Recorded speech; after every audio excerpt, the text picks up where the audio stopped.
Welcome, my emerging expat. You're tuned in to Let's Move to Portugal. I'm producer Dan, and I have the distinct honor of bringing you YouTube travelers and our resident Portugal experts, Expats Everywhere's Josh and Kalie. Each week, they'll inspire, they'll educate, and they'll accompany you on your journey to Portuguese residency. This week on Let's Move to Portugal, join Kalie as she chats with Gabriel, a French expat navigating life in Portugal and an Alentejo expert. Discover his unique blend of cultures and the insights he shares on making Portugal home. Stick around.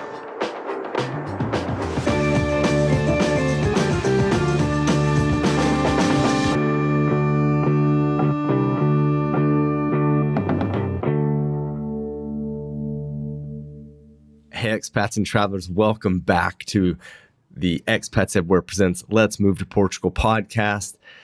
I'm not even going to ask you, Kalie, how you doing? Because how are you doing? I am so tired. I am absolutely destroyed right now. We just spent an amazing 4 days, 3 nights away from Porto as we went to southern Spain to shoot some content for our YouTube channel. And boy, has it been a fun trip. Yes, your eyes are actually a little glazed a bit, a little red. Maybe mine are too. So what we did is we don't normally do early flights out and late flights back, but we did both this time. And actually the early flight wasn't too bad. I'm normally really against like a 6, 7 a.m. flight, especially with Sia nowadays. Yeah. Before I used to not be. It was fine. But, having to wake her up and what that's going to be like. It was actually all right. So I was like, okay, I could do this every once in a while. Not a lot. But then we did a late flight back. Well, yeah, I mean, we took advantage of a cheap flight. Yes. Because that's just what you do in Europe. But the nice Unless you're thing balling was, out of control and you got money to. The nice thing, though, is we arrived and we had like all day, which that was really nice. And we didn't get tired either. Sia took a normal nap and we were just adjusted just fine, which, I mean, obviously it's only one time zone, so not that big of a deal. Yeah. But the late night's always a tough one because I think the hardest part is you have to check out of your hotel and then normally you can drop your bags off, but then you're kind of putzing around just like waiting to go to the airport almost. Yeah. And then sometimes you arrive at the airport really early and maybe there's not as much to do if it's too late. So that was kind of our scenario tonight. And so we are back now in Porto, but it is late. It is. And just to give you a rundown of what we did, because it was actually a ton of fun, highly recommend it. We flew from Porto. So if you live in Porto or you're going to live in Porto, you can fly to all sorts of destinations in Europe direct. We flew from Porto to Sevilla. And from Sevilla, we rented a car with a cheap car rental place that was not actually located at the airport. So we had to get a shuttle, which wasn't bad. It took some doing to figure out where we had to pick the shuttle up from. But we picked this shuttle up, we went, rented the car, and then we drove for basically 2 hours down to the coastal southern Spain. I mean, Andalusia is southern Spain, just like Algarve is southern Portugal. Kind of same-ish weather, right? But we got down to the coast, and I assume that it would be similar to some Algarve cities in terms of like, yeah, it was. The golf and everything. Right. We're not golfers. Big golf, yeah. Big golf area. Yeah. So I think it's because the weather's good and the housing is nice. It's just kind of that vibe. I'm going to say vibe. I want to back up real quick and say, at least with the car rental, it was like a third of the price. No, yeah, it was totally worth it. It was totally worth it. It was definitely finding those deals. I think that if we were to do this again, and I would like to do this again, we survived, we would just go rent with the same company. Yeah. Well, generally what I do is I look at rentalcars.com and whatever is the cheapest. I go with. Ours always has to be a little more expensive. This one had a funny name. It was like Record Go. Record Go Mobility. But I actually found that they're in other places. Not just in Sevilla. Anyway, it's always a little more expensive for us, though, because I've got to get an automatic. I drive that. I'm the driver. A lot of you guys know. And I drive an automatic. It's easier. And we don't like to travel with the car seat because it's just one more thing to bring. So we tend to have to rent a car seat, which isn't terrible, but just a little extra cost. So yeah, we drove from Sevilla to Soto Grande. And I think I said that right this time. Soto Grande, yeah, because we always mess up with the T there. We pronounce it like we would in English. Soto Grande. And then on the way back, we passed through Gibraltar before heading back to Sevilla. And the gas was incredibly expensive. Right, but we actually only had to fill up once. We filled up once. It was a hybrid car as well. Mm-hmm. And it wasn't. We didn't even have to fill up all the way. So we drove all of that, and I mean, we had about a little over a quarter of a tank, but still, it was expensive. It was like $50. Yeah, it was like 45 euros or something. People probably think it's not that much anymore. I don't know. No, remember when gas was 80 something?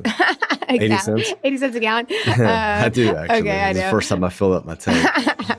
Ooh, Josh, his age. When I was 15 and a half. Actually, Josh was saying the other day, I think I have more gray than I do black these days. So it's really coming in. Crazy. Anyway, so the videos, though, that we did there, they're going to be great.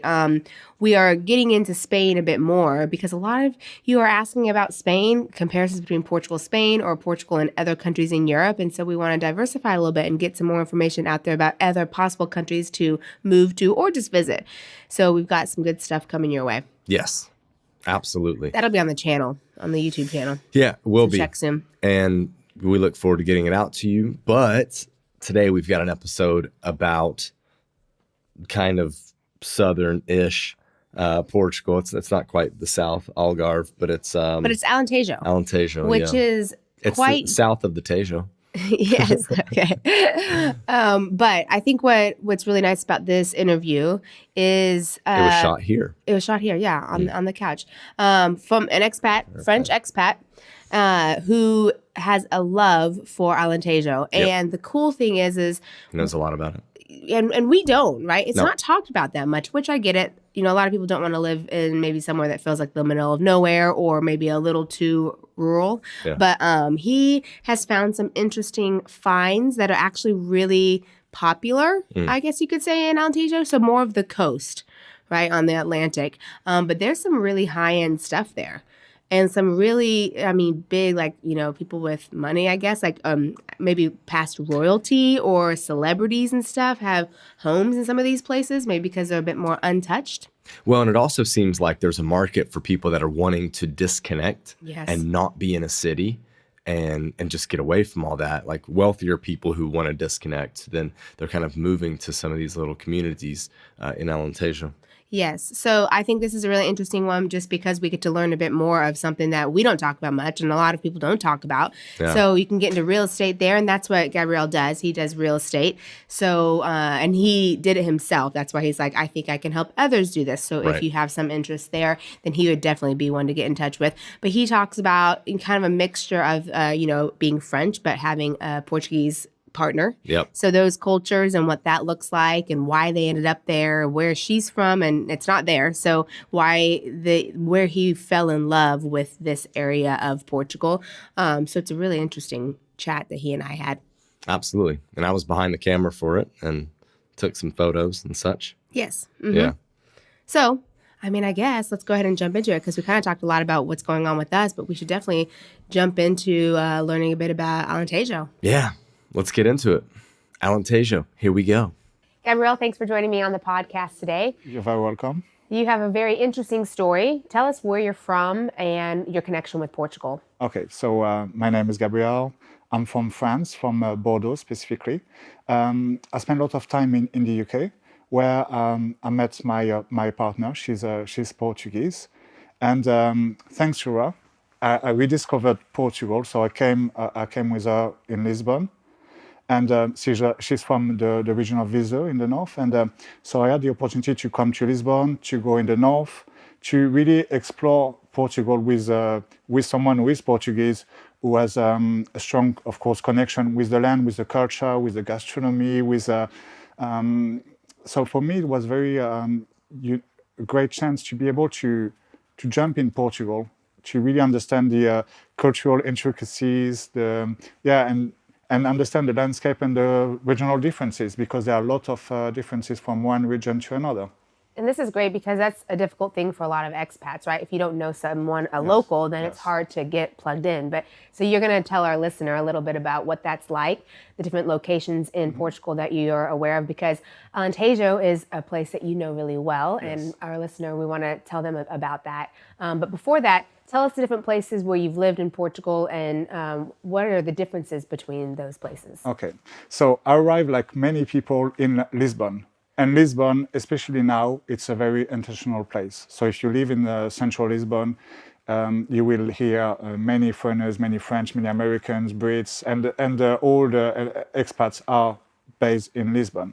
So Lisbon, somehow, it's there is still an authentic part of Lisbon when you go in the area of Campo Pequeno, this area which are not really central. This is where you can find real people from Lisbon still living there. If you go to Shadow, it's just tourists mainly. But nevertheless, it's absolutely beautiful, and that's why the city is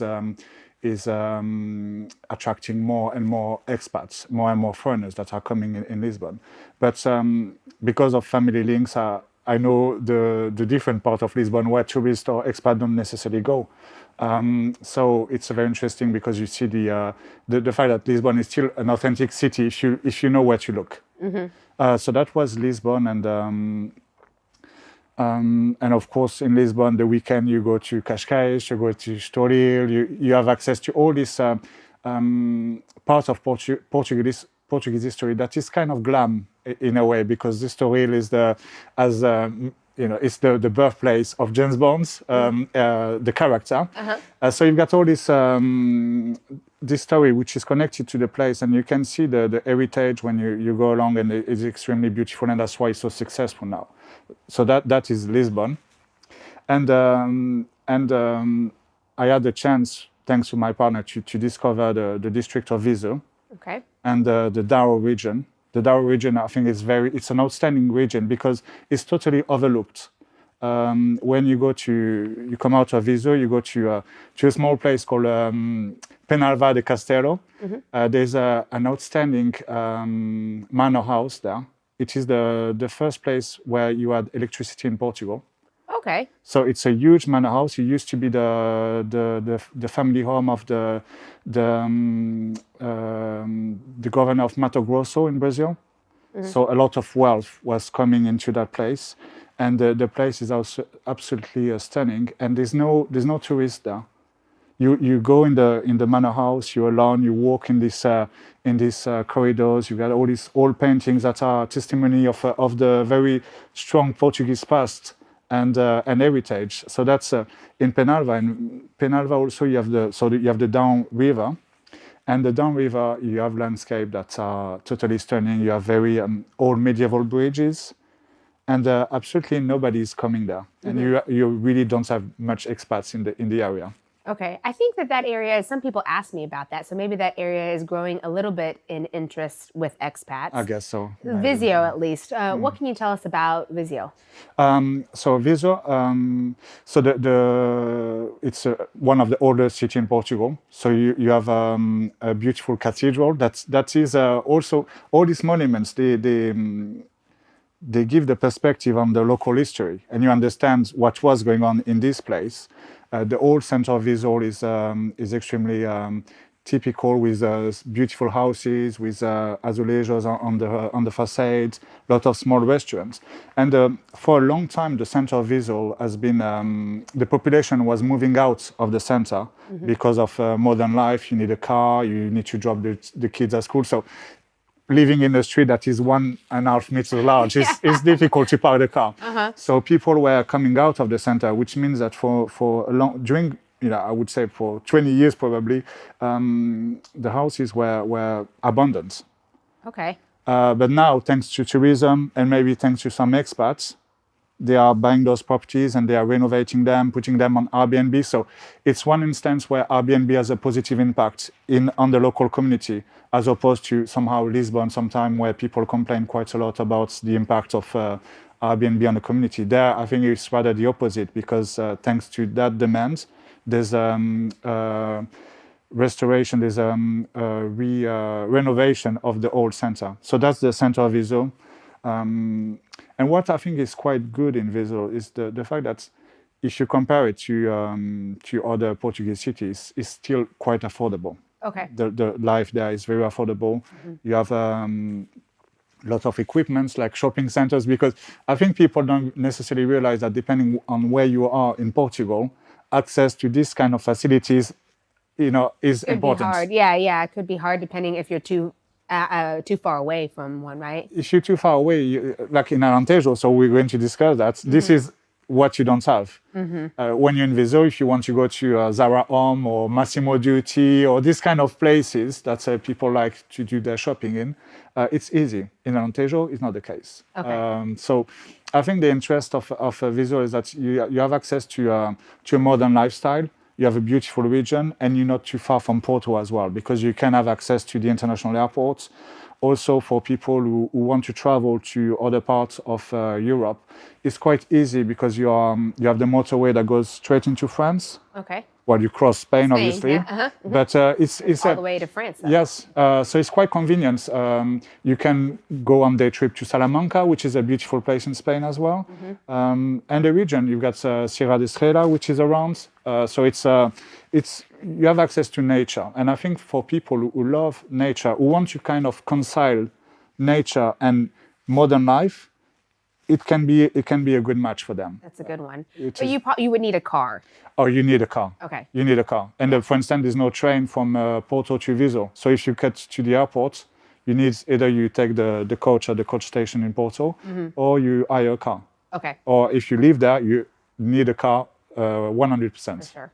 That's not a bad thing necessarily, because then that gets you into the nature that's nearby. That gets you into Spain and then into France if you want to go that far. So having a car is a good thing in that area, but a necessity. It is an absolute necessity. And now also the city of Viseu has been developed with the car, because the old center, obviously, it was the medieval part or the old part, but what you have around the city, it's really absolutely need a car. It's a bit like in the States where if you don't have a car, it doesn't work. Right, okay. So that's a good option then, because it's still affordable. It's still very local, so not necessarily run over by foreigners or tourists, but it's growing. So you have the amenities, and then you're near nature and easy to get into Spain. So it's a good option for those who are looking for those types of things.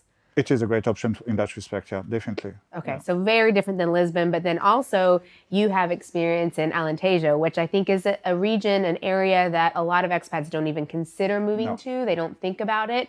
Why do you think that is? I think there are different reasons. I think there's an historic reason. The historic reason is that for a long time, so I think maybe now the name of Comporta is emerging from on the public domain. Comporta was the biggest property of Portugal. It was more than 1,000 hectares, and it was owned by a very rich Portuguese family, a banking family. And they were using that as their playgrounds. And because it was their own private playground, there was no hotel, no facilities for tourists. And all this part of the cost, there's never been any investment in tourism. So if you want to develop, if you want to go there, where do you go? And I think people didn't even go there because there was no infrastructure, there was no communication, there was no interest to do publicity around the area. And I think Portugal, in general, in terms of development, they were more focused on developing the Algarve region. They were investing in that part of the country to get tourism. And Alentejo, I think maybe there was the playground for the people of Lisbon, maybe. Okay. And it is, even today, it's mainly people you find in Comporta. You have a lot of VIPs or celebrities that know about the area, but it's mainly people from the Lisbon society that are going to Comporta. Like they have a second home there, or they're actually moving there? Normally they have second home. They can have second home. Sometimes people from Lisbon, what they do, they go to Alcácer do Sal. It's in between. It's 80 kilometers from Lisbon, and you have easy access to Comporta, Melic, all this very beautiful coast. So it's it's mainly a secret for Portuguese, for international buyers. Now, I think recently, because the domain, the big domain that was the biggest property of Portugal, it has been sold in 2018. And ever since 2019, you had the beginning of the commercial development of the area. Okay. So you had some sales of properties, you had some sort of investment, but it's very small because on top of that, there is a decree that protects all the coast. Okay. So it's very difficult to build there. So basically, there's no planning permission given to people. So you can't get much tourism if you don't have a hotel, if you don't have these things. Right. It's very difficult to develop. So it's not developed, and that's the charm of it. Is that when you go there, you have it's pristine, and it's a bit like of a virgin coast. You have the sand, you have the sea, and because no one really goes there, right? No one goes there, and it's very typical because you don't have it's intact. It's like Portuguese by the sea with Portuguese people, few VIPs because there are VIPs there, more and more, especially in Melich. Now you have an American company called Discovery Lands. They bought the rights of a big land in Melich, and now they're developing this golf club, and they have very high-profile people buying properties there. Okay. You also have for the you also have the Princess Eugenie that lives in Melich. Oh, okay. Yeah, she lives half of the time in Melich. Her husband is in charge of sales development for Costa Terra, for that American company. So they're bringing their I would imagine their connections, their royal connections. So you have in Melich or Comporta, you have people like that, very high-profile people that are going there because because of the lack of tourism. They are not bothered by the public. They can go to the village. Nobody's going to know them. Nobody care about them. Right. Yeah. And they it's of nice. It's like a normal life for people who are in the public eye, I guess. Yes. Right. Yes, totally. So let's go ahead and clarify, because I think a lot of times when people talk about Alentejo, they think of the inner part of Portugal that's closer to the Spanish border. Mm-hmm. However, Alentejo is quite a big region, and it does have coastline, right, between Lisbon and Algarve. Yes. So this is the area that you're mainly talking about, is this coast between Lisbon and when you hit Algarve region, right? Yes, correct. That's quite underdeveloped. I think a lot of people, when they travel between the two, they just drive straight past that, or the train, is a little more inland, but you just bypass it because, like you said, there's nothing really there's no place to stop, right? No. But you and your partner decided to buy and restore a place in this area. Yes. Tell us about that process. Okay, so it's So I'm going to do a big flashback. When I was kids, with my dad, we went to Portugal. It was in 1986, so a long time ago. I think they were just joining the EU. Okay. And we took the train from Bordeaux. It's called the Sul Express. So we came from Bordeaux to Andai, then Lisbon. Then we crossed the river and we took the train down to Faro. And I remember crossing Alentejo and this beautiful landscape of the cork tree. And it's very typical. You got this. It's very hilly. The colors are just stunning. And I always wanted to go back. So with my partner, I said, "Look, let's go over there. Let's explore." So this was your idea. It was a little bit of both. she knew that I liked it, so we said, "Okay, let's go." So we went. We went to Villanova de Milfontes, and we stayed in the area between Villanova and Porto Covo. And for me, it was just like, okay, this is it. This is the place. I love it. The nature is totally intact. The coastline is just outstanding, and nobody there, no tourist. And you can just park the car. For instance, if you're from France, when you go in Bordeaux, when you go to Arcachon, this is where we go, this Cap Ferret, it's very hard to park your car when you go to the beach. Very difficult. Here, it's just like there's no one. It's just like you get there, you come out, there's nobody. So I said, this is paradise for me. And this is close to Lisbon. So we could have the best of both worlds because we could stay in Lisbon and have this great window into another life, something that is totally different. So we started looking.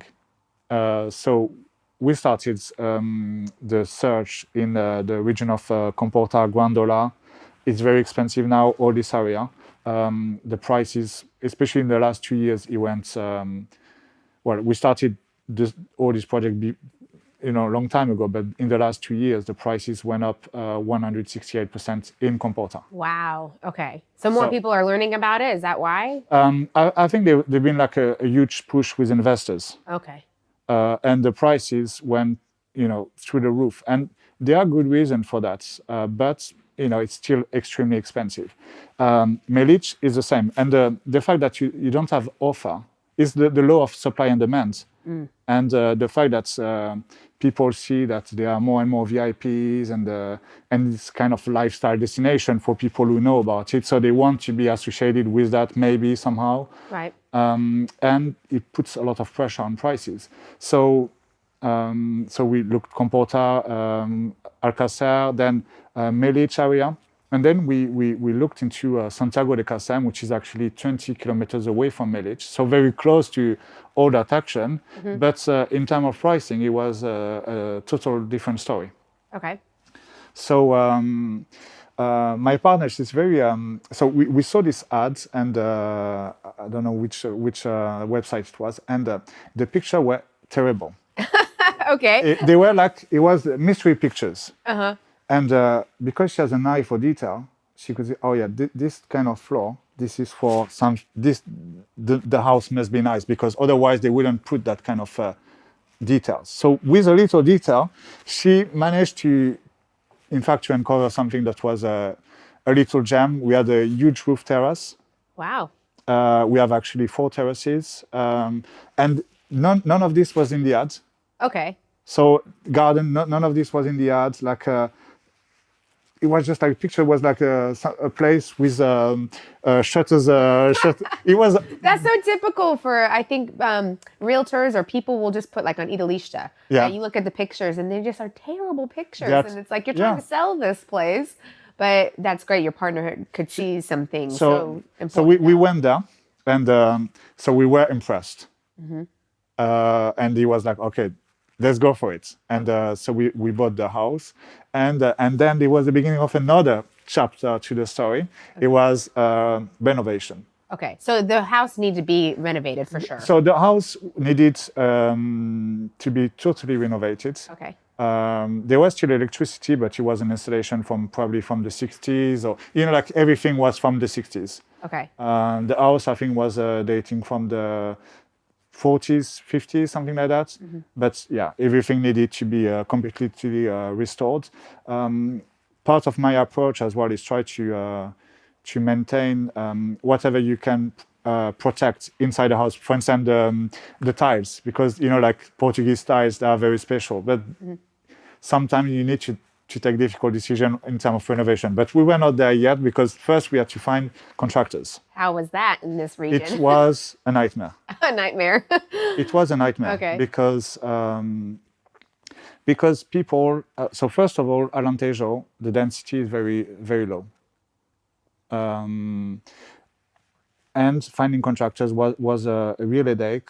When you find a contractor, the person will come to your property, will look around, will tell, and you will never have any quotes. You will never have any budgets, any quotes. So then you have to find another one and another one until you find the right person. Because the rule, I think, in Portugal, and probably everywhere, because I guess in,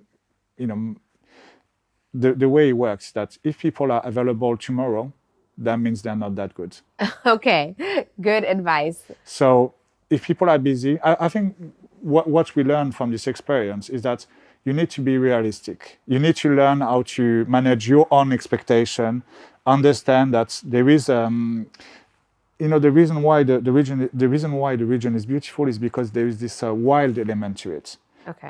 And what it means is that there are not many people, there are not many companies, and being able to do this project, you need to be patient. Okay. Do the contractors mainly come from Lisbon then? No. In fact, it was a local contractor. Okay, so you were able to find a local contractor. With local connections. So that's even better. Yeah. Yes. So what we've done, we found this person who is actually an amazing person, extremely competent, with a great team, and they've done an amazing job.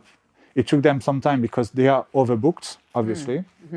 But when they started, it did work. So that was that was amazing to see the progression of the work and to see this house that was in a very poor condition turned into something totally different. Right.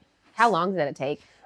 It took us a good year, I would say. Okay. Well, but not including the waiting time. I'm just saying from actual renovations were about a year. Yeah, because people are, you always have, because in renovation, depending on the complexity of the task, you will have different speciality involved. So you need a plumber, an electrician, a mason, a carpenter.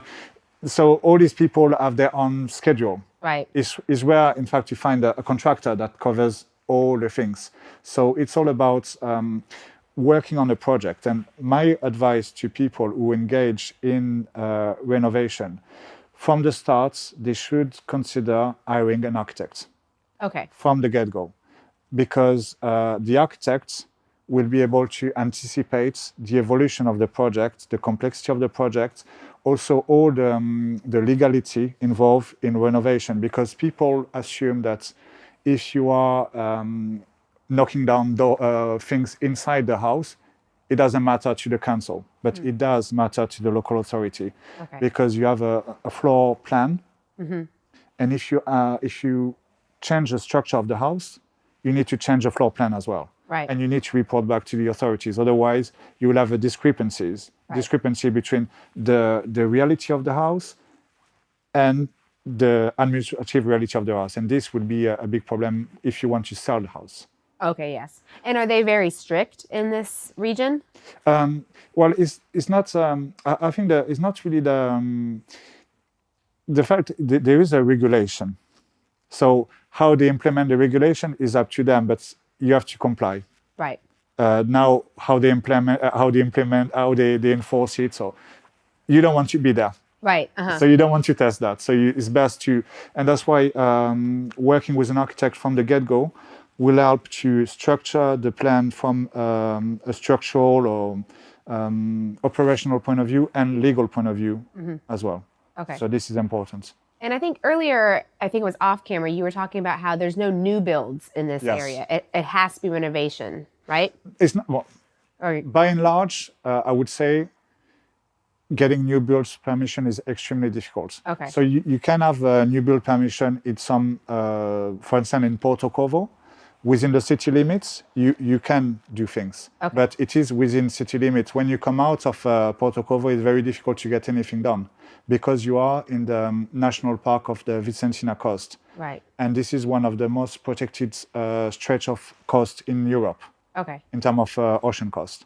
So in order to protect that coast, they can't just sign off project, because otherwise tomorrow we would be full of concrete. Condos, right along the water. Yes, and they don't want that. And I think it's protecting the characteristic of the region is really to prevent that from happening. Okay. So that's why the best option really in the region, and also of course it depends on budget, because some people they have limited budget, so it's best for them to move into town like Santiago de Cazem, for instance, where you can find some affordable properties that will be close to Melilla, close to Porto Covo.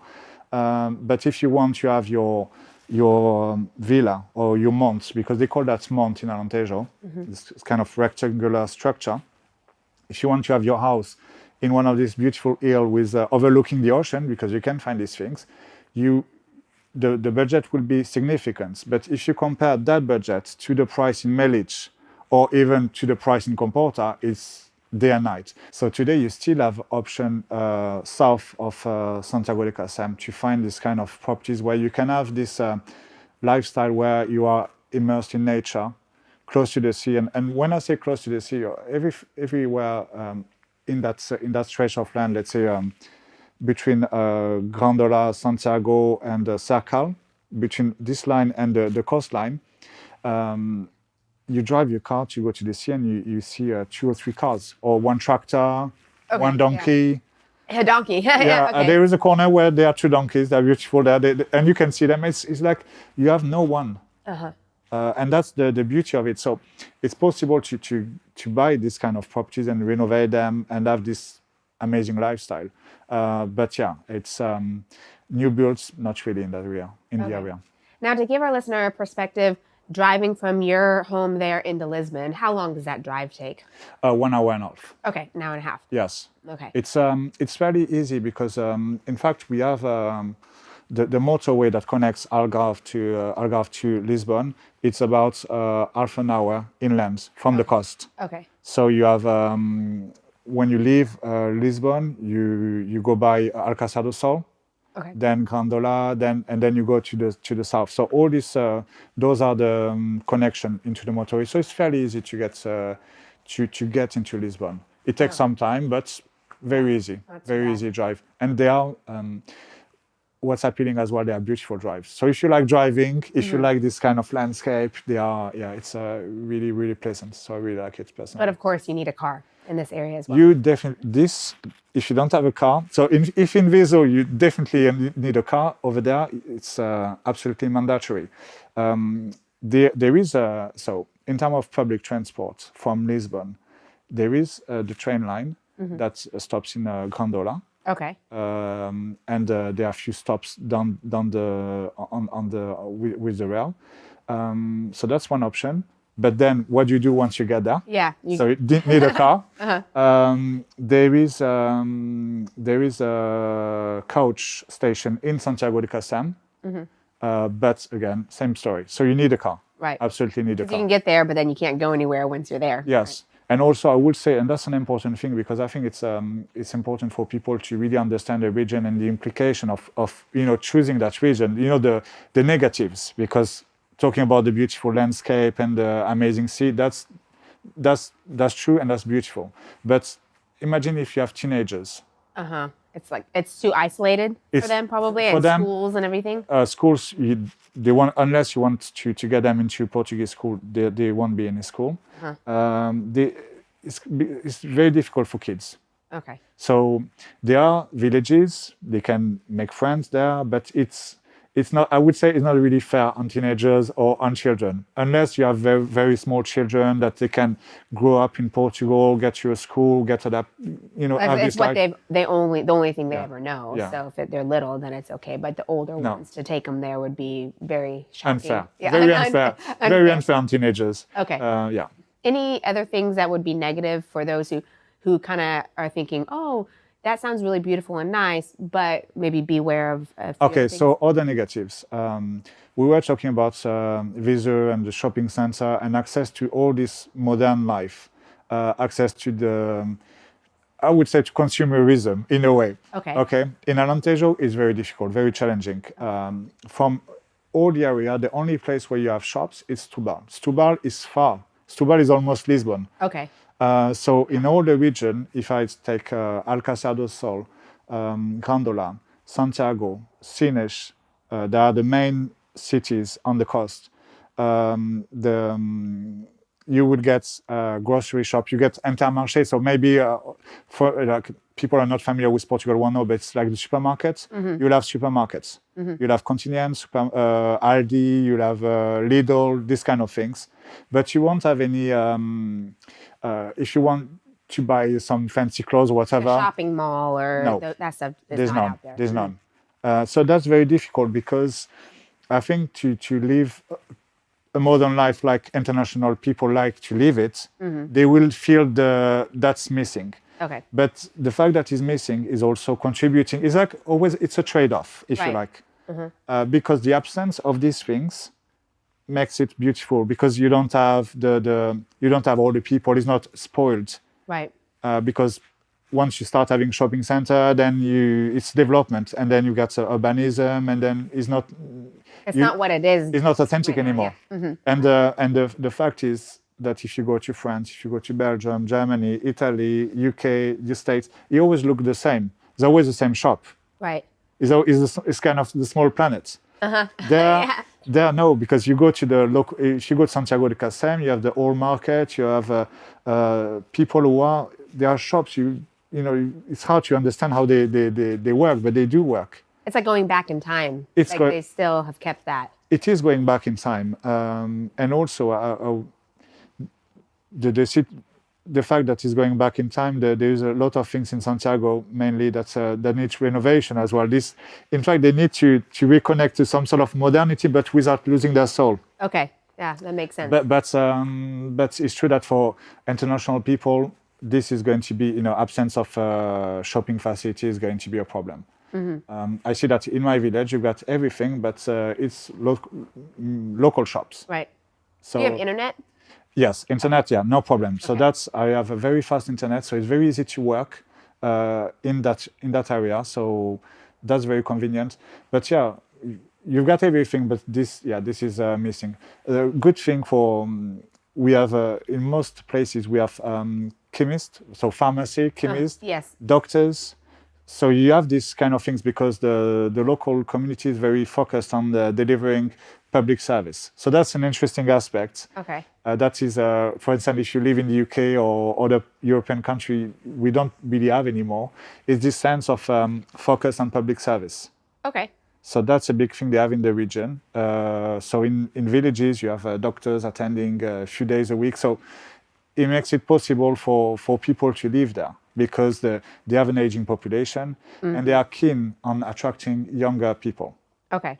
Because they need people. And so they try to maintain some services that are, or schools, for instance. But again, if you have small children that can integrate the Portuguese system, that could work. You can live in these places. Right. Okay, so you found a passion for this area, and you and your partner bought a home, renovated it, but found it very difficult. So you thought if other expats or foreigners were interested in doing this, you found a way to help, right? So what do you do? So what I do, I help foreign buyers to find a property in the area. First of all, I explain the area because it's very difficult to understand where to go because the market is very diverse. Between Comporta and Villanova de Milfon, there are different markets. So first of all, I help people understand where they should look for. Once we find where they should be looking for, we find the right house for them. And then I create with my architects, we develop the architectural project and we deliver a brand new house based on the whole house. It's a full renovation project. It is based on all the issues I had to face. So I've learned all these things, sometimes the hard way. And because of that, I'm helping people to prevent all these things and to get to the results in a much more efficient, less painful, maybe less painful, much more efficient way. And I'm covering all the aspects, including compliance and follow up of the site with architect with a very strong team. So it's in a way it's helping people to go fast in that area that takes a long time to get into if you don't have that kind of service. Right. So we'll put your information in the show notes, but how can people get in touch with you if they're interested in this? So I have a website. It's www.ompalacio.com. They can contact me on LinkedIn. There's a Facebook page. There's Instagram. There's all the social media. So if they look for me on social media, they will find me. They will find the company, and they can get in touch with me. Yeah, like that with the website. It's great. Great. And then, of course, anyone, listener, if you want to, you can email me at info@expatseverywhere.com, and I can put you in touch as well. Okay. So lastly, we always like to ask those that we have on the podcast, we believe at Expats Everywhere that living abroad transforms lives. So how has living abroad, living Portugal, the UK, away from France, how has it transformed your life? I have to say that in my family, it's always been quite people were open on the living abroad. So I had people in my family living in the UK, in Belgium, in other countries. So I've always been brought up with this idea of traveling from a very young age. And for me, I always saw myself being open on the living outside my country. But when I grew up in Bordeaux, I was very much like a French guy. I still have my French accent. I kept that. But I think culturally, it did transform me totally because when you live in your country, especially France, I think every country is self-centered because the culture is centered around your own culture. You have your own news. You have French news and international news, which is a smaller part of the French news. So you really like self-centered in a way. And when you start going overseas, then you understand that your world is actually a world among many others, and that's the international culture, I would say. And then you adapt, and it's true that when I started living in the UK, it was a bit of a cultural shock to get into London from Bordeaux. It's very different environments, totally different culture, and work culture as well was totally different from France, because in France we are very formal in the way we do things, and in the UK is much more relaxed in a way. The way you, for instance, in companies, when you work in, when you have colleagues, it's a very different game. And then there was Portugal, which when I came here, there's still this element of formality, which is a bit like France in a way.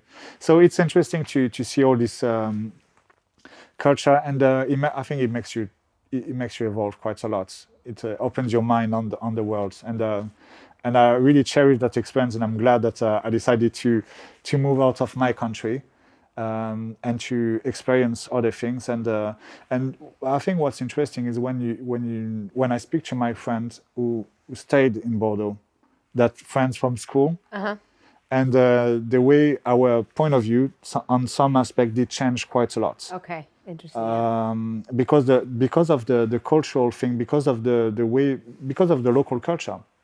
My friends are very much French, and I'm still very much French, but I understand other way to do things and other ways to look at the world. Right, a more international perspective on things. Totally. Well, And great. Well, thank you so much, Gabriel, for joining me on the podcast today. Thank you very much for having me today.